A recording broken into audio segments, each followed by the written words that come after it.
함께하며 여러분의 내일을 응원합니다. 성공을 부르는 좋은 습관, 성공예감 이대호입니다.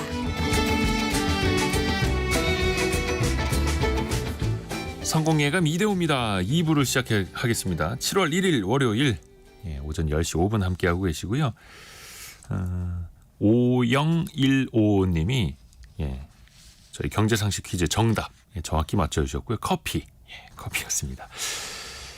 커피 전문점 수가 국내에 10만 개를 돌파했다라는 소식을 전해드렸죠. 5015님은 커피 향이 느껴지는 듯 하다고. 이 경제 라디오에서 커피 향 느껴지기가 쉽지 않은데 저희는 그런 방송입니다.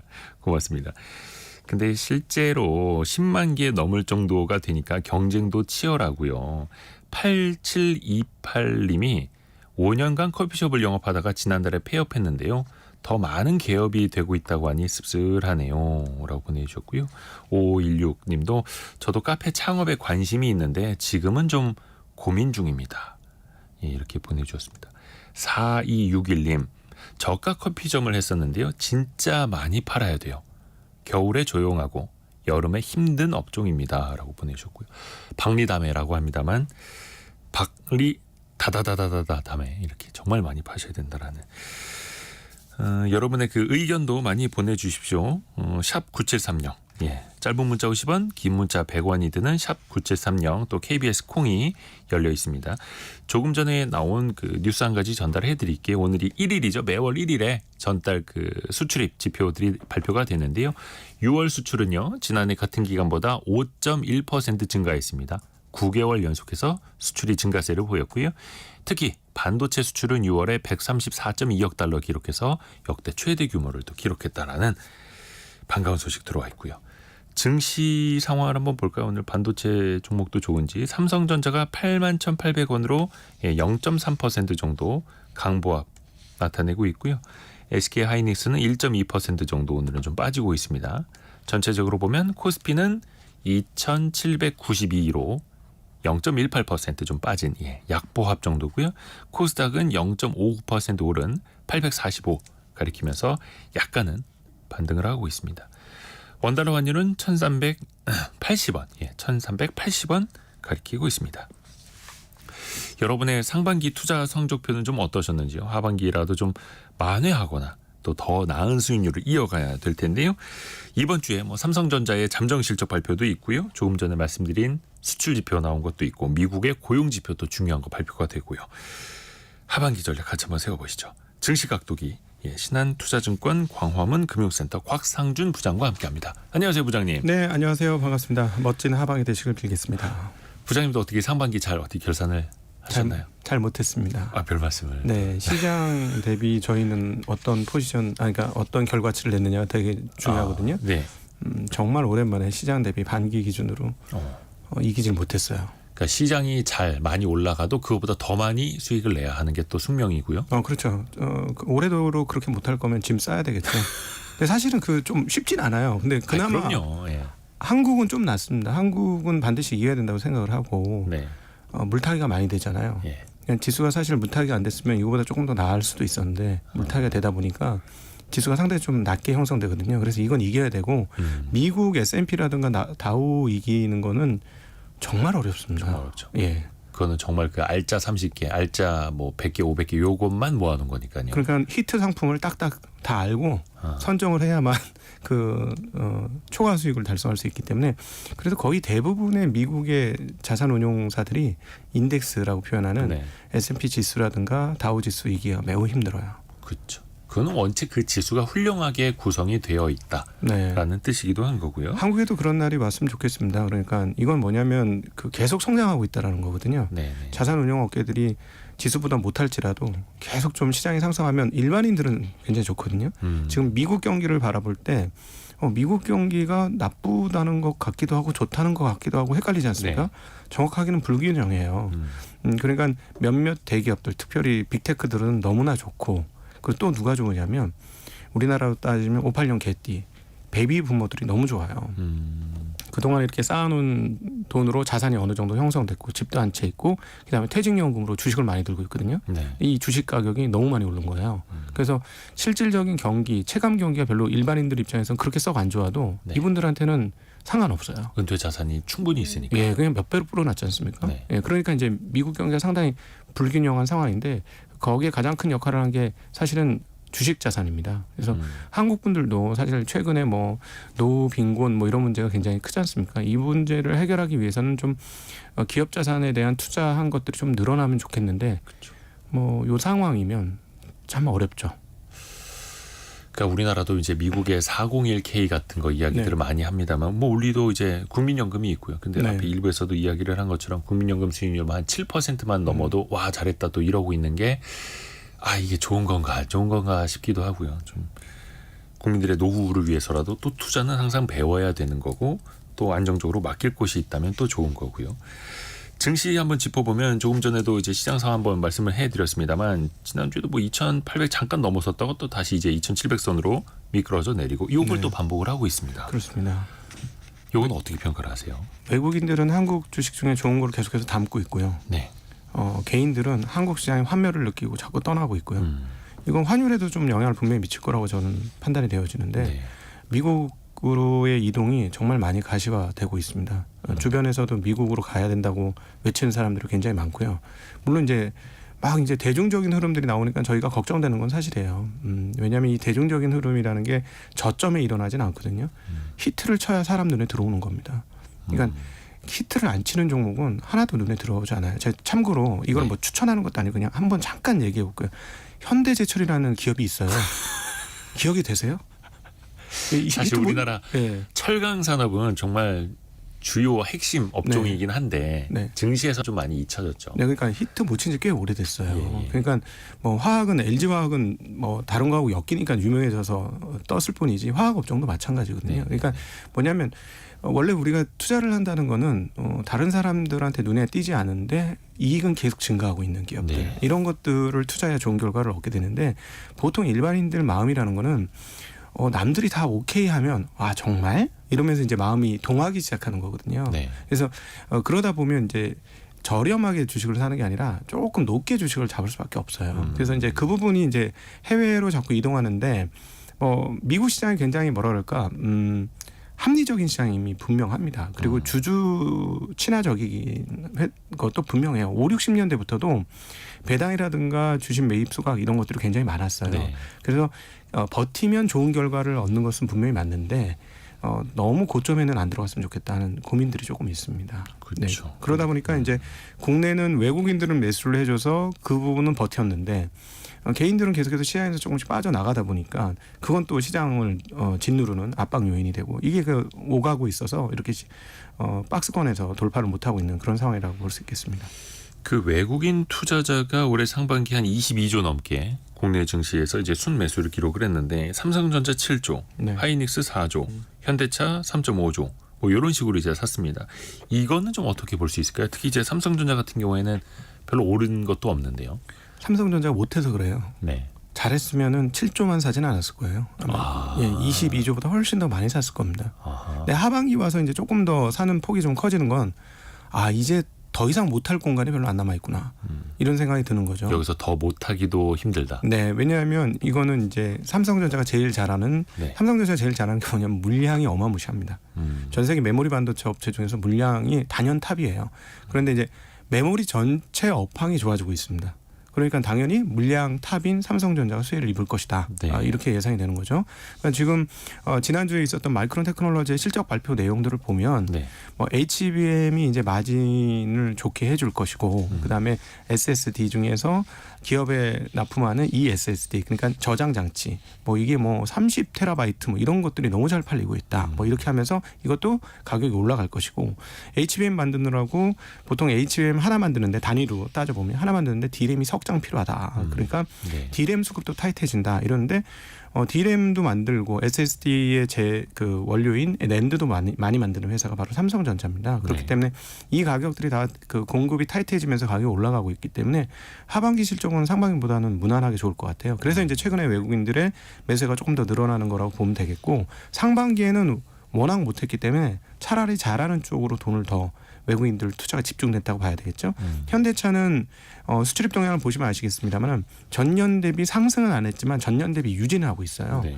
이게 대단한 게 작년도가 사상 최대였습니다. 수출입 그 자동차 수출 동향이. 네. 근데 그거를 유지하고 있는 거니까 지금 뭐 자동차들 좀 어려운 거 아니야? 금리도 높아서 아무래도 힘들잖아 이랬는데 그걸 유지하고 있다는 것이죠. 그러니까 잘하고 있기 때문에 투자가 들어온 것이고 하이닉스는 뭐 HBM에서 최대 기업이 되어버렸으니까 엔비디아의 가장 수혜를 받는 기업이다 이렇게 보면 되기 때문에 외국인 매수가 뭐 당연히 많을 수밖에 없었다 이렇게 정리해 볼 수 있겠습니다. 역시 수출 잘하고 네. 실적 잘 내고 있는 쪽으로 외국인들이 이제 집중을 하고 있는 거고요. 반대로 개인 투자자가 올해 상반기에 가장 많이 산 종목을 보니까 네이버였습니다. 근데 네이버는 아시는 분들은 아시겠습니다만 주가가 계속해서 흘러내리고 있는 상황이죠. 신저가로 네. 가기도 하고 있고 이거에 대해서 좀 평가 좀 부탁드리겠습니다. 제가 앵커님한테 이거 질문지 없었던 질문 하나 드릴게요. 네. 우리 이대호 앵커님 좋아하시는 가수 누구 있으세요? 아 가수요? 네, 바로 떠오르는 가수 한 두세 명만. 뭐 요즘 뭐 뉴진스 안 좋아하면 간첩이고. 이거 좀 조작된 대답 같은데. 왜냐면 뭐 조용필 좋아하시지 않으세요? 그 세대까지는 아니고요. 아니요. 그러면 네네. 서태지와 아이들요. 어릴 때 좋아했죠. 좋아했죠. 네네. 그리고 또 저 그래도 MZ 세대 M자에 걸쳐 있는데. 그러세요? 네. DJ, 너무 그렇게 많이 가시면 DJ 안 됩니다. DOC 뭐 이런 거 좋아하지 않으세요? 이거 예전이죠. 네. 요즘 핫한 아이돌들 다 좋아합니다. 좋아하세요? 예, 예. 조금 독특하시네요. 근데 그럼 노래는요? 뉴진스 노래 부르세요? 너무 훅 들어오셔가지고 빨리 생각을 해야 되는데. 뉴진스 노래 못 부르시죠? 부르기는 어렵죠. 그렇지. 거봐. 네. 따라 부를 수가 듣기는 없잖아요. 듣습니다. 예, 따라 부르기가 어렵잖아요. 네. 그럼 무슨 노래? 이런 친구들 좋아합니다. 그러면은 노래방 가서 무슨 노래 부르세요? 노래방을 가본 지는 오래됐는데 네. 솔직히 노래방 가서 요즘에 젊은 친구들이 랩하고 이런 거 따라하기 힘드시죠? 그렇죠. 그걸 따라 할 수 있나요? 그죠. 근데 젊은 친구들은 하잖아요. 해요? 예, 왜 그러냐면 네. 우리 머릿속에 두뇌 작용이라는 게 예. 가장 좋았을 때 기억을 자꾸 하는 경향이 있어요. 예. 이 데이터를 봐도 어떤 성향이 있냐면 사람들은 가장 좋았을 때를 기억하는 게 있어요. 그러니까 자기 머릿속에 가장 좋았던 기업을 기억하는 겁니다. 익숙한 거 많이 썼던 회사. 그것도 그렇고 최근에 가장 좋았던 회사. 그 회사들이 주가가 떨어지면 매입을 하는 거예요. 일반 사람들의 주식 매입 패턴이 꼭 이렇습니다. 올라갈 땐 저거 잡았어야 되는데 못 잡았네. 그래서 고점 찍고 내려와요. 기회인가? 그러면서 잡습니다. 그래서 떨어지는 칼날을 굉장히 많이 잡아요. 지나간 기억 속에서 현재의 가격만 보고. 예, 그러니까 과거 대비 되게 싸졌네 이렇게 보는 거죠. 근데 주식이라는 거는요, 꼭 기억하셔야 될 게 과거에 대한 데이터를 가지고 미래를 예측하셔야 되는 거예요. 네네네. 예, 그러니까 미래 수익이 제대로 안 나오면 앞으로 주가가 좋을 수가 없는 거예요. 미래 실적이 좋아야 되는데 지금 여기에 나온 몇몇 기업들은 상당히 많은 기업들은 과거에 기가 막혔던 주가를 찍었던 기업입니다. 그리고 그 전에 이익 증가가 상당히 컸던 기업들이에요. 그렇죠. 그러니까 쉽게 얘기하면 한때 날렸던 유행하던 기업들이에요. 우리가 한때 날렸기 때문에 우리 입에 웅얼거리는 유행가처럼 그런 기업들이에요. 그러니까 그런 기업들이 가격이 싸지니까 되게 좋다고 판단하는데 업황의 시즌이 좀 지났을 수도 있습니다. 그 다음 업황까지는 꽤 기다려야 될 수도 있거든요. 그러니까 과거의 유행가를 다시 읍조리지는 말자라는 말씀이시죠. 네, 그렇죠. 물론 이 기업들이 이제 미래에 안 된다는 얘기가 아니고 네. 그래서 여러분 아까 제가 현대지치라는 회사가 있었는데 들으신 기억이 있으세요? 라고 표현했던 것처럼 우리가 투자를 할 때는 한물 간 것처럼 생각하지만 실제로 내실이 다져지고 있는 회사. 현대제철은 저 안 봤어요 데이터. 현대제철 얘기하는 거 아니고요. 뭐 예시로. 근데 예를 들어서 이제 좋은 기업이고 우량한 기업일 수는 있지만 네. 현재 혹은 미래에 좋은 주식이냐는 또 다른 이야기니까요. 그럼요. 그러니까 과거에 좋았다가 미래가 항상 좋은 건 아니지 않습니까? 네. 코스닥 한 5년 전으로 넘어가면 시가총액 30위하고 지금의 시가총액 30위 비교해 보세요. 비교할 수가 없어요. 없어진 기업들이 많아요. 그렇게 되는 거거든요. 그래서 항상 우리가 투자를 하실 때 그렇게 하셔야 되는데 이게 이제 참 눈에 익숙하고 머리에 익숙하고 과거에 좋았던 기억을 가지고 있는 회사들을 투자하는 경향성이 있습니다. 근데 계속 말씀드리지만 앞으로 좋을 기업들을 투자하시는 게 참 좋다.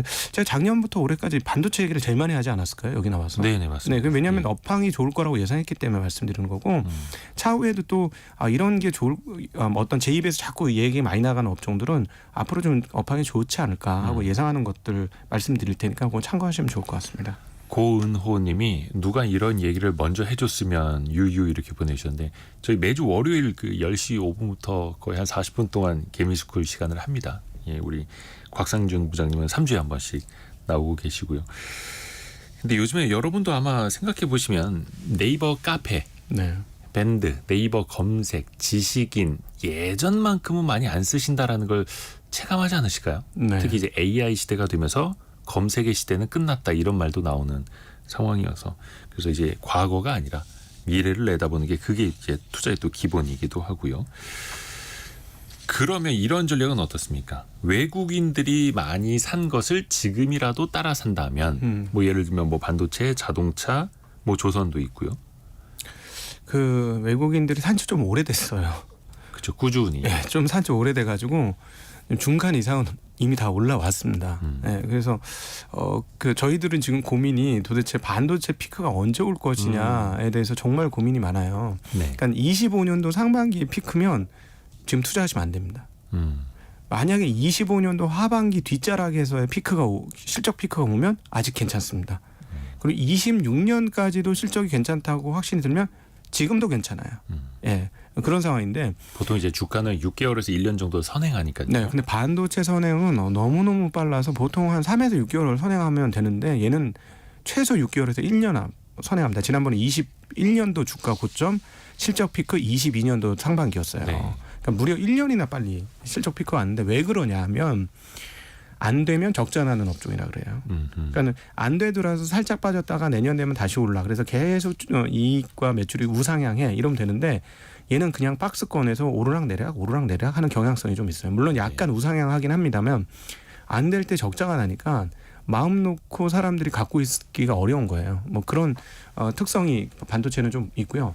이 부분에서 제가 이제 가장 최근에 고민하고 있는 것은 연말에 과연 애플이 어떤 AI를 내놓을 것이냐 여부가 너무너무 중요해 보입니다.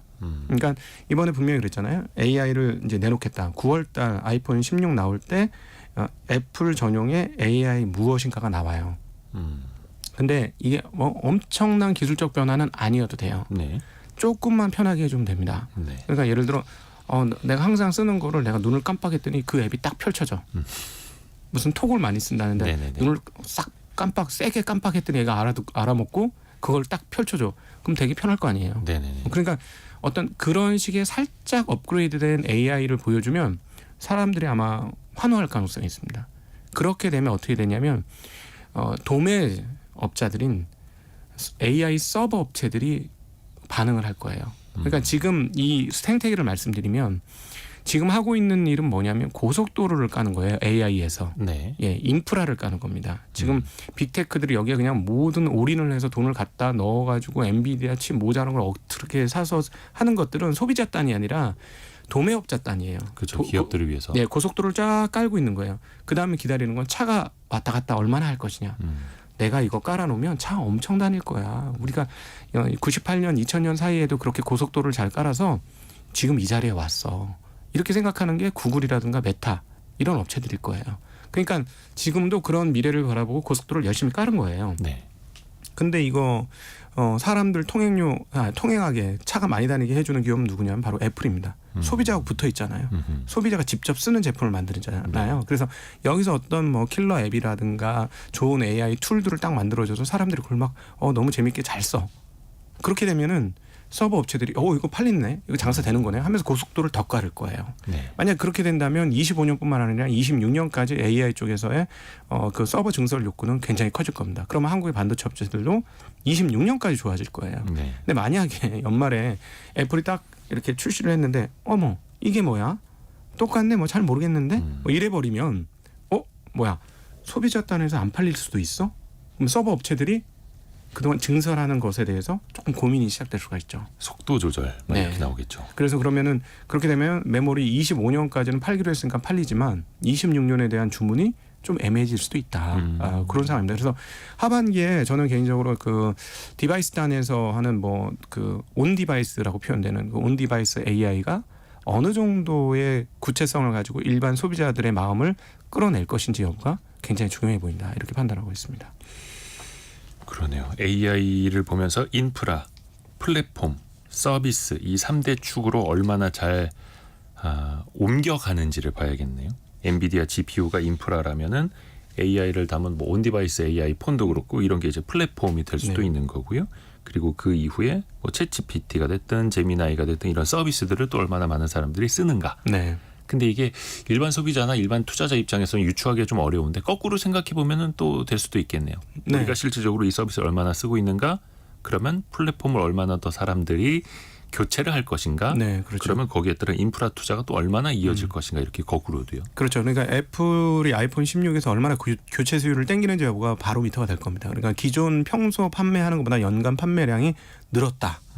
초기에는 늘 수 있어요. 그 기대감으로.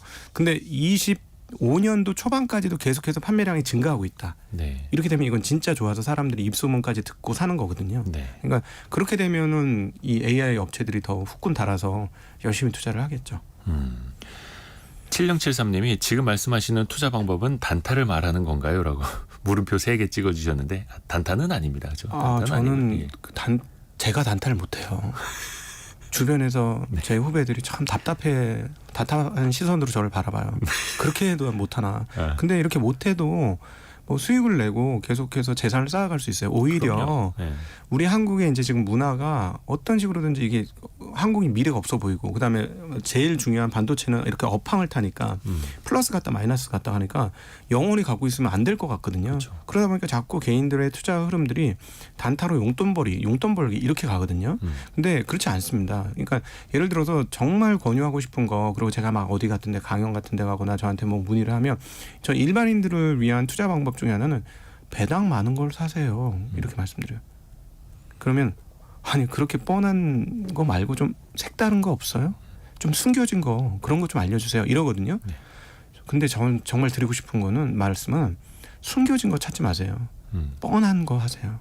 뻔한 거 하는 게 장기적으로 롱런하고 그리고 장기적으로 실질적인 재산을 계속해서 증가시킬 수 있는 최선의 방법 중에 하나입니다. 그렇죠.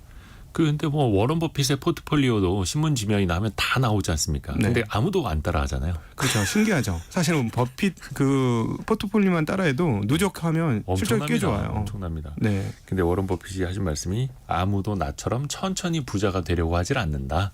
또 이런 지적을 하기도 했었고요. 그리고 또 단타는 지금 이제 사세요 했다가 5분 뒤에 또 다른 일이 발생이 되면 그때는 또 이제 팔아야 되는 상황이 또 될 수도 있는 거여서 이거를 누가 알려준다라고 해서 이제 배울 수 있는 것도 아니라고 봅니다. 저는. 그리고 이제 수익률을 극대화시키는 건 오래 사시는 거예요. 오래 사시라. 네, 그러니까 버핏이 지금 90세 훨씬 넘었잖아요. 네네. 근데 왜 그렇게 오래 사는지 그의 그 저작들을 한번 이렇게 그 글과 말들을 쫓아가서 추적을 해보면 자기가 즐거운 것만 해요. 스트레스 받는 일 안 합니다.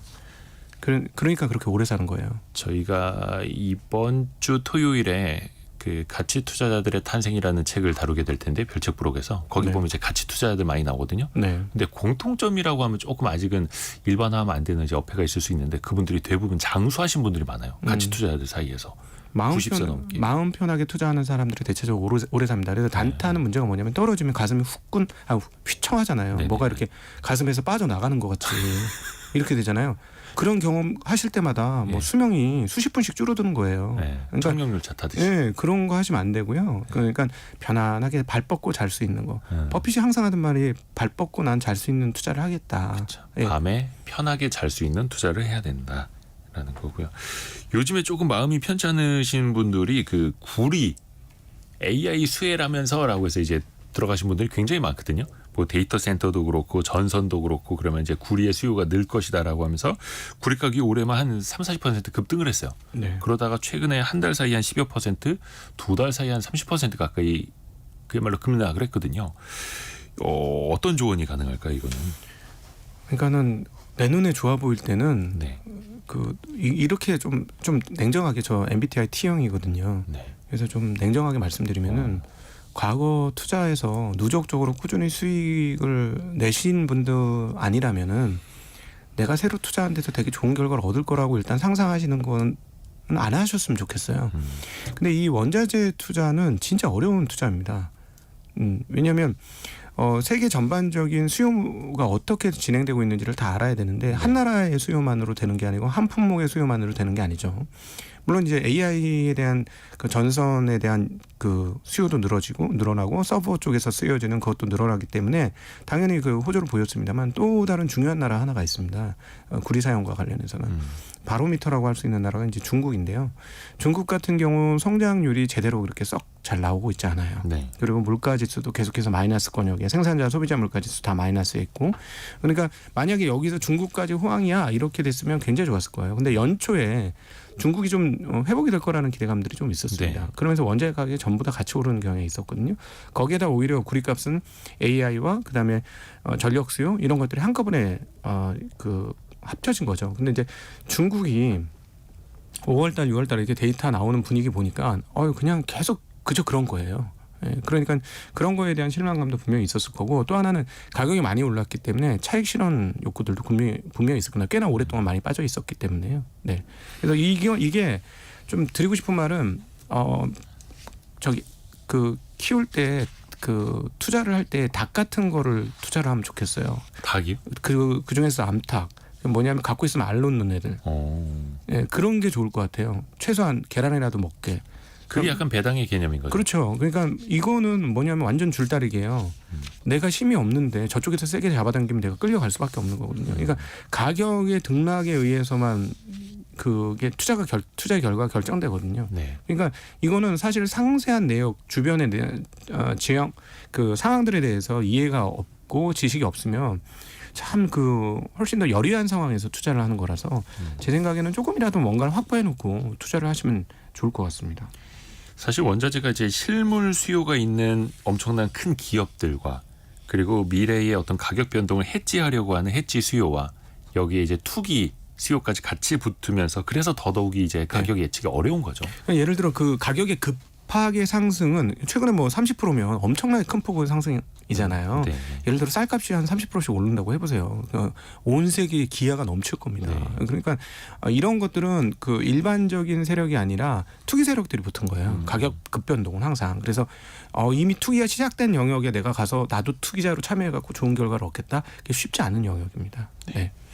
또 이번 주 큰 이벤트 중에 빼놓을 수 없는 게 삼성전자 잠정 실적 발표입니다. 이번 주 금요일 7월 5일에 있는 걸로 알고 있는데요.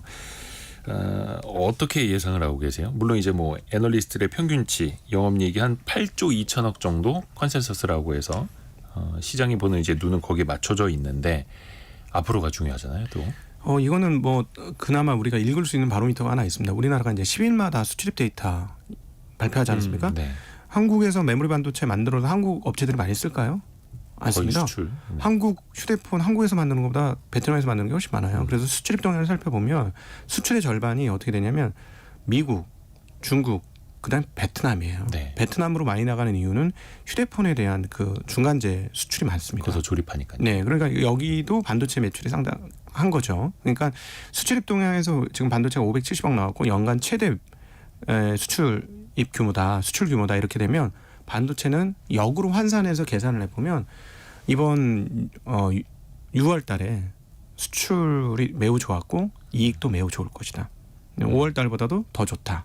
이렇게 예상할 수 있기 때문에 당연히 6월, 5월, 4월을 합친 2분기 실적은 좋을 수밖에 없어요. 네. 그리고 지금 말씀드렸듯이 사상 최고라고 했잖아요.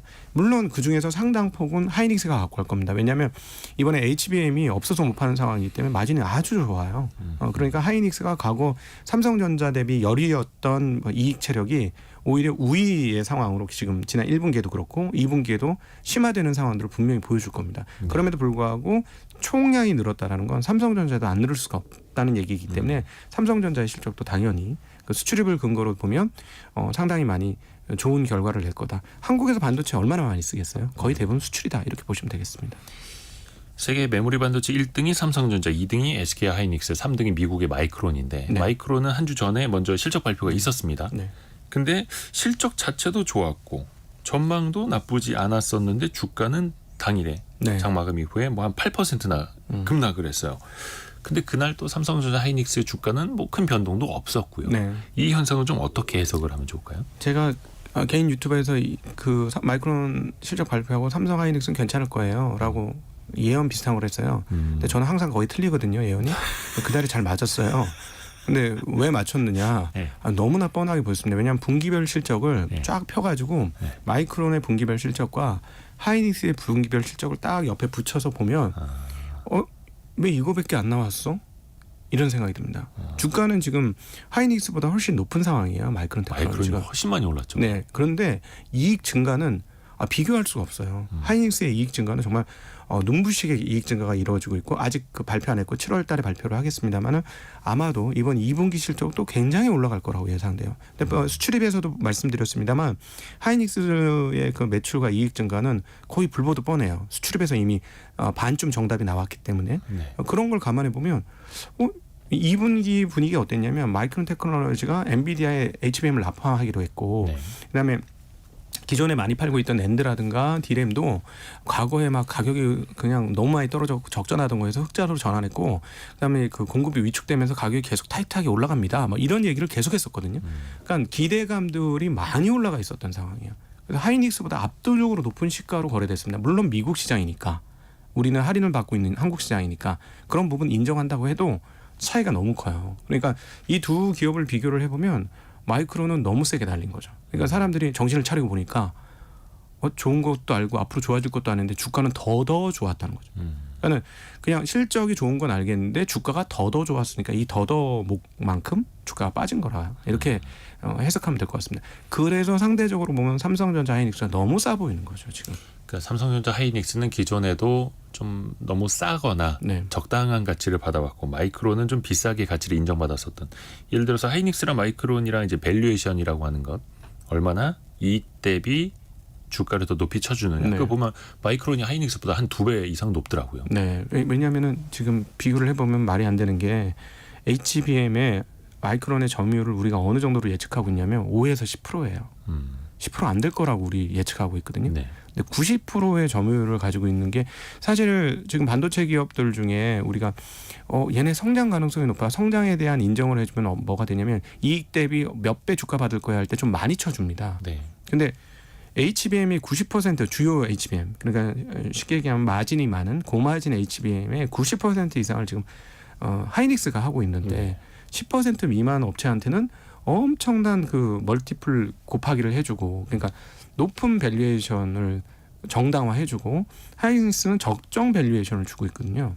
그러니까 그게 미국에 상장된 미국 기업과 한국에 상장된 한국 기업의 차이일지 참 미스테리입니다. 그것도 상당 부분 있습니다. 예. 왜냐하면 한국 분들이 하이닉스 미친 듯이 지금 사주고 있는 게 아니잖아요.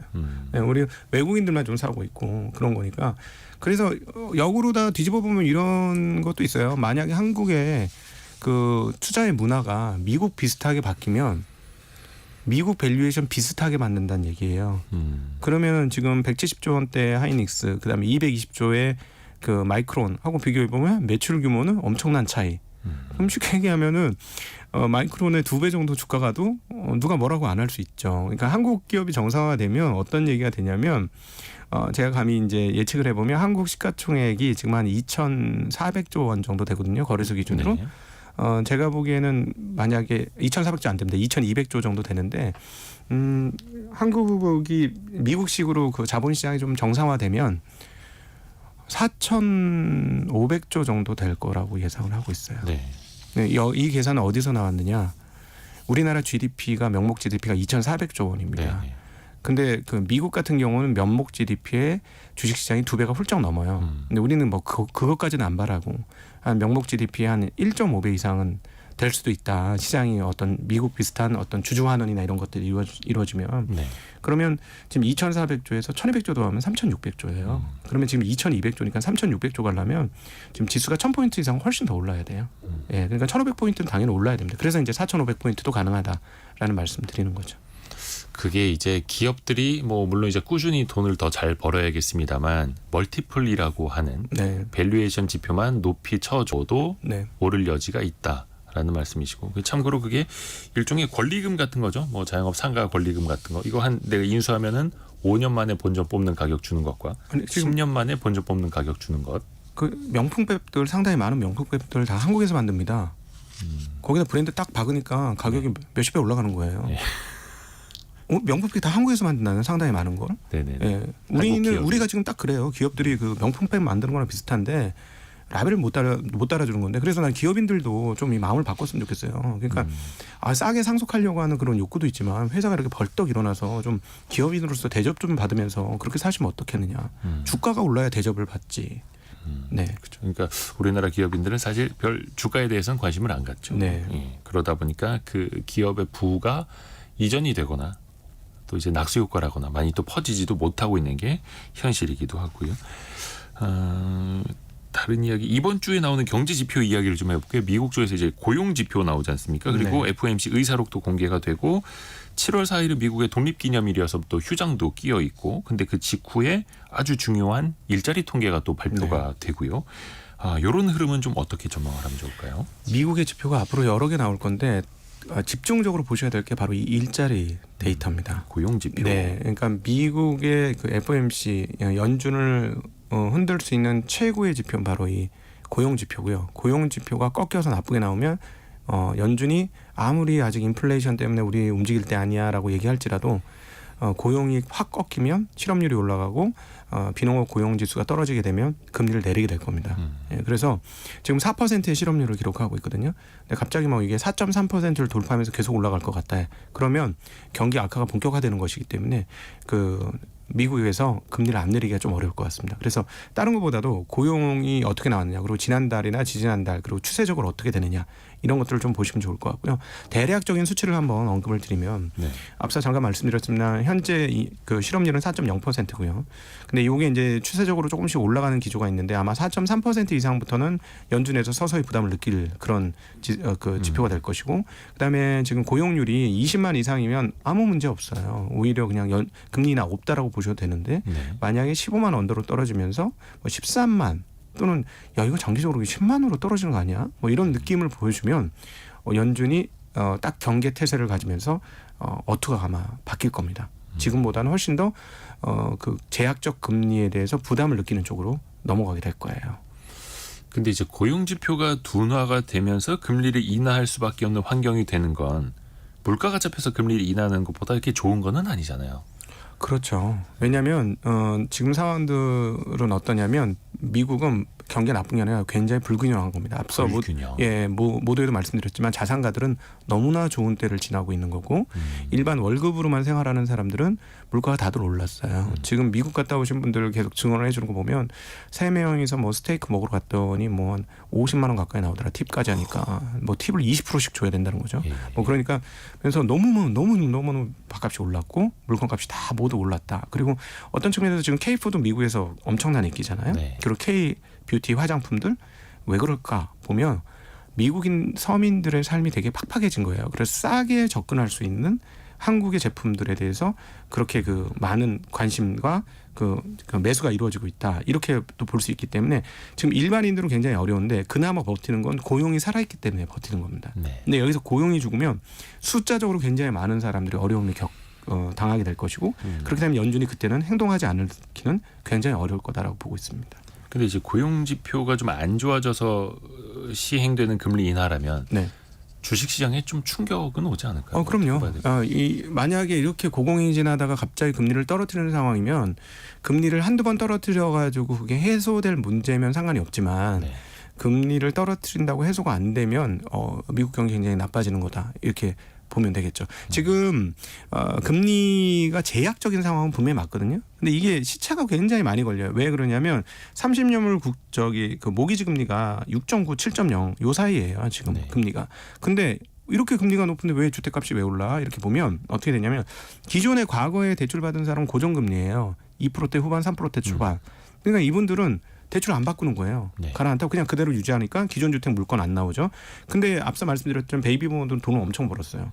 이걸 뭔가로 바꾸고 싶어. 그러면 주택을 사는 거예요. 신규 주택 거래 매매가 나쁘지 않아요. 계속해서 유지가 되면서 주택값이 30만 달러 중반에서 41만 달러까지 지금 미국의 중간 주택 가격이 올랐습니다.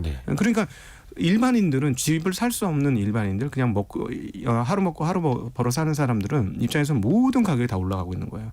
굉장히 안 좋은데 일자리까지 줄어들면 이 사람들이 이제 악유가 시작이 될 거고 거기에 반응할 수밖에 없을 것이다. 이 불균형한 상태이기 때문에 나빠지면 한꺼번에 나빠질 수 있다. 이렇게 말씀드릴 수 있을 것 같아요. 그래서 연준도 그것을 이제 그대로 두고 보기만은 좀 어려운 거고요. 하지만 또 이제 물가 내려오는 속도가 또 너무 또 둔화돼 있어서 네, 맞아요. 그것도 좀 걱정 아닙니까? 네, 그러니까는 결국은 임금 상승률이 접히는 것까지 보이면 물가는 좀 떨어질 거로 보고 있고요. 네. 앞서도 그러나 말씀드렸습니다만 이제 주택 가격이 쉽게 안 떨어지면 굉장히 끈적끈적한 상황이기 때문에 여기서 그런 상황이 오고 실업률 빵 터지고 고용 없어지고 이래서 금리를 내리면 미국 상황들은 좋은 게 아니다라고 볼 수 있을 것 같아요. 그리고 또 하나 이제 하나 숨어 있는 그 변수는 어떤 식으로든지 선거 전까지는 좋은 경기를 끌고 가려고 노력을 하는데 네. 제가 바이든이 정말 열심히 해서 당선되고 싶지만 왜 바이든이 이렇게 지지율이 안 나오나 이렇게 보면 이것도 불균형하고 문제 있어요. 경기는 우리가 봤을 때는 굉장히 좋고 제조업 경기도 과거에 비해서 좋아요. 우리나라 공장도 거기 얼마나 많이 갔습니까? 그렇죠. 다 좋은데 일반 서민들의 삶이 팍팍해진 거예요. 월급은 늘었지만 실질 소득이 늘지 않았다라는 거죠. 네, 물건값이 너무 다 오른 거예요. 그러니까 이제 물가 때문에 네. 실질 소득은 더 마이너스인 상황, 네. 또 양극화가 되고 네, 우리가 보는 거는 뭐 맨날 S&P 500 사상 최고치, 나스닥 사상 최고치 이런 게 눈에 들어와서 네. 야, 저긴 진짜 경기가 뜨겁네 하는데 실제 한 표씩을 행사하는 사람들이 봤을 때는 네. 그 불균형이 심하다. 그러니까 자산과 소득의 불균형이라고 보셔야 돼요. 소득이 증가했지만 자산 증가 속도가 더 빠르기 때문에 인플레이션이 쉽게 가라앉지 않는 거죠. 그렇죠. 그런데 말씀해 주신 것처럼 은퇴 401k 이렇게 투자를 또 오랫동안 해 놓으신 분들 입장에서는 굉장히 또 여유 있는 또 자산가가 되어 있는 거고. 근데 만약에 여기서 자산 가격을 떨어뜨려 갖고 인플레이션 낮춰 가지고 일반 서민들의 지지를 받고 싶다. 과연 그렇게 할 수 있을까요? 그것도 어렵고요. 네. 그래서 또 우리는 자산 가치를 높여야 되니 투자도 계속해서 이렇게 공부를 해야 되는 거고요. 개미스쿨 시간 함께했습니다. 신한투자증권 광화문 금융센터 곽상준 부장과 함께했습니다. 고맙습니다. 네, 감사합니다. 라디오 정보센터 다녀옵니다. 지난해 한국의 대중 수출액은 1,248억 달러로 전년보다 19.9% 줄면서 역대 최대 규모로 감소했습니다.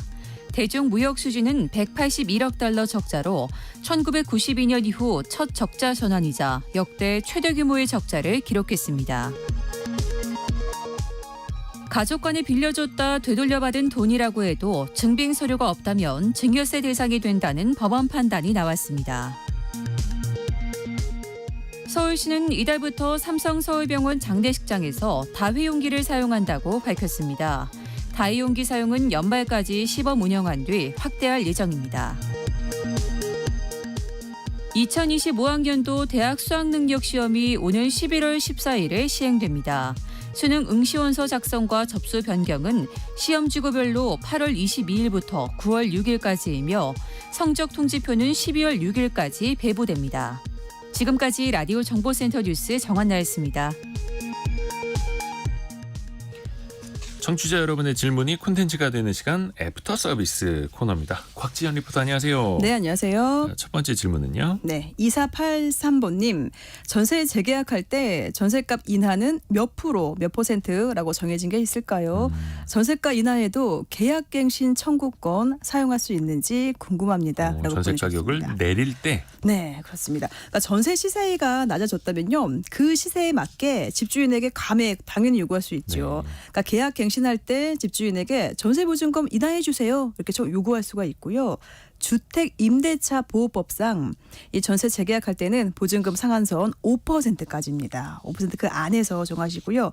반대로 감액할 때는 몇 %까지 해야 된다 이런 한도 제한은 없습니다. 그러니까 보통 재계약할 때는 현 시세에 맞는 보증금으로 계약하기 때문에 주변 시세에 좀 감안하셔서 집주인과 세입자가 잘 협의해서 감액 몇 % 결정하시면 됩니다. 그리고 전세 계약갱신 청구권은 지난 2020년에 시행된 임대차 3법 중에 하나입니다. 계약 기간 만료하기 전에 6개월에서 한 2달 그 사이에 갱신 요구할 수 있는 권리를 말하고요. 전세 가격이 인하가 됐어도 계약갱신 청구권 사용할 수 있습니다. 그러니까 갱신 요구권 행사는 갱신 한 번이고 2년 동안 보장이 되고 계약 만료 한 2달 전에 계약서 작성하시면 되겠습니다. 그리고 김동희 님이 집주인이 전세금 올려달라고 해서 이사 간다고 했더니 전세금은 집이 나가야만 준다고 합니다. 어떻게 해야 하나요? 라는 질문 주셨어요. 네, 이 세입자가 계약이 만료됐을 때 이사 나가면은 집주인은 당연히 보증금 줘야 됩니다. 안 주겠다고 버티면은 이 법원에 보증금 반환 청구 소송을 하시면 되고요. 이 시스템이 잘 돼 있기 때문에 변호사 없이 직접 청구하실 수가 있습니다. 그러니까 집주인에게 소장을 보내고 재판을 받는 그런 방식인데, 그러니까 버틸수록 이때는 집주인이 불리해요. 왜냐하면 보증금 이외에 1년에 12%의 이자를 내야 되는 겁니다. 지연이자. 네. 그러니까 예를 들어서 1억 보증금이면은 1,200만 원을 이자로 내야겠죠. 대신 단 이 세입자도 계약이 만료됐는데 이사를 안 가고 버텨요. 그 버틴다면은 집주인도 세입자가 나갈 때까지 그때는 보증금 안 줘도 됩니다. 그러니까 이게 계약 만료로 나가는 건지 아니면 그냥 감정이 상해서 계약 만료되기 전에 나가는 건지에 따라서 또 대응이 또 달라질 수도 있겠네요. 다릅니다. 다음 질문은요. 네, 0407번님, 가전제품은 제품 번호까지 같던데 매장 가격 그리고 온라인 쇼핑몰 가격 왜 다른 걸까요? 뭐 대리점, 양판점, 온라인 몰마다 가격이 천차만별이죠. 네. 같은 제품인데도요. 그렇죠. 일단 기본적으로 오픈 프라이스 제도이기 때문입니다. 제조회사가 이건 얼마에만 팔아야 됩니다라고 강제할 수 없고 판매자가 자유롭게 결정할 수 있는 구조이기 때문인데요. 네. 또 하나가 재판매 가격 유지 행위 금지라는 게 있습니다. 그러니까 생산, 유통, 판매자가 지정된 가격으로 약정을 서로 해서 할인 판매하지 맙시다. 이렇게 하는 건 일종의 수직적 담합 행위가 되는 겁니다. 그러니까 원칙적으로 판매자가 알아서 결정을 하는 게 맞고요. 그렇게 해서 경쟁이 또 치열해져야 소비자들이 또 혜택을 볼 수도 있는 거고요. 근데 일부는 법으로 아예 고정 가격을 정해놓기도 합니다. 네. 가장 대표적인 게 담배 가격, 그리고 처방이 필요한 의약품, 아니면 도서정가제가 적용되는 책 같은 경우에는 아예 이렇게 법으로 정한 것. 근데 그 외에는 기본적으로 오픈 프라이스가 기본이다라는 걸 알고 계시면 좋을 것 같습니다. 네. 자, 이어서 청취자분이 보내주셨는데요. 이 개인 종합 자산 관리 계좌 ISA는 직장에 다니지 않아도 가입을 먼저 하는 게 유리할까요? 그렇죠. ISA 개인 종합 자산관리 계좌 이거는 19세 이상이면은 가입할 수 있거든요. 네. 미리 가입해 놓는 게 좋습니다. 두 가지 이유가 있는데요. 첫 번째는 이걸 세제 혜택을 받으려면 5년 동안 의무 가입을 해야 됩니다. 일반형은 200만 원, 서민형은 400만 원까지 비과세 혜택이 있는데 그 혜택을 보려면 5년은 유지를 해야 돼요. 그러니까 미리 가입해 놓는 게 좋겠죠. 그렇죠. 또 하나가 네. 매년 2천만 원 그리고 한도는 총액 1억 원까지 이렇게 2 곱하기 5년 이렇게 해서 1억 원까지 넣을 수가 있는데 올해 만약에 2천만 원을 다 못 넣었다면 네. 남은 금액을 내년에 또 2월에서 더 추가로 넣을 수 있습니다. 그러니까 조금 돈이 모자라더라도 미리 가입을 해 놓는 게 ISA는 조금 더 유리한 점이 있다라는 게 있겠습니다. 네. 아이고 시간이 벌써 다 됐네요. 곽지연 리포터와 함께했습니다. 고맙습니다. 고맙습니다. 또 궁금한 거 생기시면은 저희 샵 9730 짧은 문자 50원 긴 문자 100원이 되는 샵 9730도 좋고요. KBS 콩으로도 올려줘도 좋습니다. 저희가 그 질문을 다 모아다가 애프터 서비스 시간에 또 자세히 설명을 해드리겠습니다. 7월 1일 월요일 함께한 순서 마무리하고요. 내일 아침 9시 5분을 또 기약하겠습니다. 성공 예감은 오늘도 여러분을 응원합니다.